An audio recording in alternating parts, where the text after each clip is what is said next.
로컬 소식입니다. 한국의 탄핵 정국으로 인해 조기 대선이 치러지고 문재인 정부가 탄생하면서 미뤄졌던 18기 민주평통 지역협의회 자문위원 구성이 일단락됐습니다.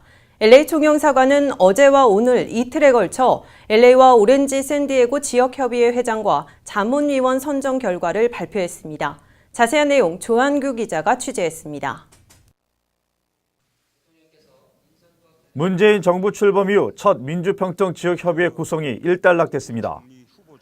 LA 총영사관은 18기 민주평통 LA 지역협의회를 이끌어갈 수장에 서영석 전 LA 한인회장이, 오렌지 샌디에고 지역협의회는 김진모 전 샌디에고 한인회장이 각각 임명됐다고 발표했습니다. 지난 1993년부터 LA 민주평통에서 자문위원과 부회장 등으로 활동해온 서영석 신임 회장은 큰 기대를 하지 않았지만 조국을 위해 봉사할 수 있는 기회가 주어져 감사한 마음이라고 말했습니다. 주류 사회에 언론이나 대학 교수들이나 아니면 정치인들 그분들에게 우리 정부의 통일 정책을 최대한 알려서 우군을 많이 만들어서 정부의 통일 정책과 미국 정부나 의회의 통일 정책이 엇박자 나지 않고 같이 갈 수 있도록 그걸 할 수 있으면 큰 보람이라고 생각합니다. 현재 북미 관계 악화로 인해 미주 한인 동포사회가 할 수 있는 역할이 제한적이지만 남북 관계는 물론 북미 관계가 개선될 수 있도록 역할을 하고 싶다고 밝혔습니다. 북한과 미국과 관계가 좀 나아져서 방문할 수 있게 이런 기회가 된다면 그리고 방문해서 대한민국과 북한, 대한민국과 또 미국과 북한 이 관계가 좀 더 계속 발전적으로 좋아질 수 있도록 그래서 민주 통일, 평화 통일할 수 있는데 도움이 되도록. 또한 과거에는 LA 민주평통이 다양한 커뮤니티 활동에도 심혈을 기울였지만 앞으로는 평통 본연의 일에 적극 나서고 싶다고 설명했습니다.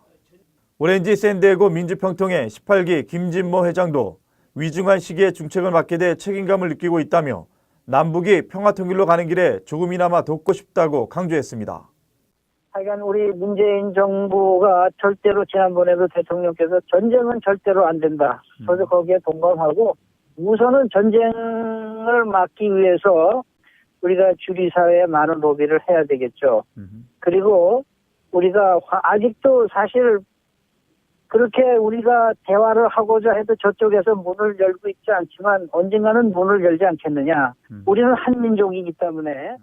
한편 LA 총영사관은 이번 18기 LA 민주평통 자문위원회는 186명, 오렌지 샌디에고 민주평통 자문위원회는 118명 등 총 304명의 자문위원이 선정됐다고 발표했습니다. 임기는 2년으로 오는 2019년 8월 31일까지입니다. RKTV 뉴스 조한규입니다. 최근 LA시 마리화나 감독위원회 커미셔너로 임명된 로버트 한 씨가 한미연합회 KAC LA지부 이사진에 합류했습니다. 한미연합회 측은 올 가을에 새롭게 임명될 이사진 가운데 로버트 한 커미셔너가 포함됐다고 밝혔습니다. 한미연합회는 미주 한인들의 권익보호 향상을 위해 설립된 비영리 단체로 새로운 이사진은 2-3년 동안 활동합니다. 로버트 한 커미셔너는 최근 캘리포니아주 34지구 연방하원 보궐선거에서 한인으로 유일하게 본선까지 진출했지만 아쉽게 고배를 마셨습니다. 주택가격이 천정부지로 치솟고 있는 가운데 캘리포니아주 많은 주민들이 주택시장 버블을 우려하고 있는 것으로 나타났습니다.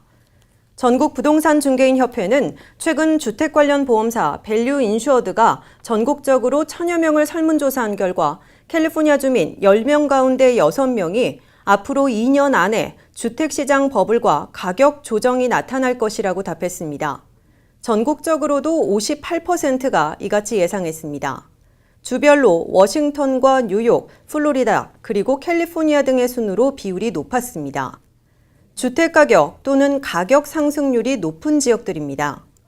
밸류 인슈어드 측은 부동산 가격이 거의 최고점에 이르렀다고 생각하는 사람이 많다며 조사에서 전국 응답자 가운데 83%는 지금이 판매 적정기라고 답했다고 밝혔습니다. 이는 지난 분기보다 9%포인트 많아진 겁니다. 반면 구매자들은 불안해하는데 바이어 57%는 현재 집값이 실제 가치보다 너무 올랐고 지속 불가능한 수준이라고 답했습니다. 북가주에서 60대 한인을 살해한 히스패닉계 남성이 공개 수배됐습니다. 경찰에 따르면 지난 6월 10일 오전 9시 25분쯤 산호세 지역 에버그레이드 에베뉴와 킹로드 인근 주택 앞에서 올해 63살 된 사뮤엘 최 씨가 괴한의 흉기에 찔려 병원으로 옮겨졌지만 8일 뒤 사망했습니다. 경찰은 당시 사건 현장에서 확보한 CCTV를 토대로 용의자 검거에 나섰지만 수사에 진척이 없자 공개 수사로 전환하기로 했습니다. 용의 남성은 20대 중반에서 30대 사이 히스패닉계로 5피트 9인치 키에 보통 체격으로 턱수염이 있습니다. 범행 당시 빨간색 신발을 신고 카키색 가방을 메고 있었습니다.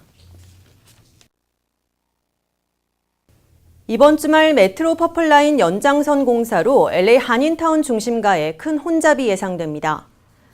내일 아침 7시부터 오후 5시까지 윌셔 블루버드 선상의 웨스턴과 맨하튼 플레이스 구간 통행이 차단됩니다. 또 윌셔 선상의 옥스포드와 맨하튼 사이 도로는 한 차선으로 줄고 웨스턴과 맨하튼 사이 윌셔의 북쪽 방면 주차도 금지됩니다. 3807 윌셔 블루버드 앞에서 정차하는 메트로버스와 빅 블루버스는 이번 주말 윌셔와 옥스포드로 우회됩니다. 다음은 건강 소식입니다. 술을 적당히 마시는 건 오히려 건강에 이로울 수 있다는 연구 결과가 나왔습니다. LA타임즈는 미국 심장학회지에 실린 연구 보고서를 인용해 술을 적당히 마시는 사람은 술을 전혀 먹지 않는 사람이나 과하게 마시는 사람보다 사망률이 낮은 것으로 나타났다며 이같이 보도했습니다. 특히 고령자나 여성, 비히스패닉계 백인 그룹에서 이 같은 현상이 두드러졌습니다. 연구 보고서에 따르면 술꾼들은 술을 전혀 마시지 않거나 하루에 한두 잔 정도 적당히 마시는 사람들에 비해 암으로 사망할 확률이 평균 45% 정도 높은 것으로 나타났습니다. 보고서는 2시간 이내의 단시간 동안 4잔 이상 폭음을 즐기는 사람들의 경우 암과 심장질환 등 각종 질환의 발병률이 높은 경향이 발견됐다며 특히 단시간 내 폭음이 일주일에 몇 번 정도 계속된다면 평상시보다 조기 사망의 가능성도 높아지며 암 발병률도 16% 정도 높아진다고 전했습니다. 그렇다면 적당히 마시는 것의 기준은 뭘까요? LA타임즈에 따르면 이번 연구에선 남성은 일주일에 14번 서빙, 여성은 7번 서빙을 넘지 않는 사람으로 정의했습니다. 국립알코올중독연구소 웹사이트에 따르면 한 번 서빙은 도수 5% 맥주 1캔, 도수 12% 테이블 와인 1잔, 그리고 40% 증류수 원샷 등으로 봅니다. 남성은 하루 맥주 2캔, 여성은 와인 1잔쯤이 적당하다는 겁니다.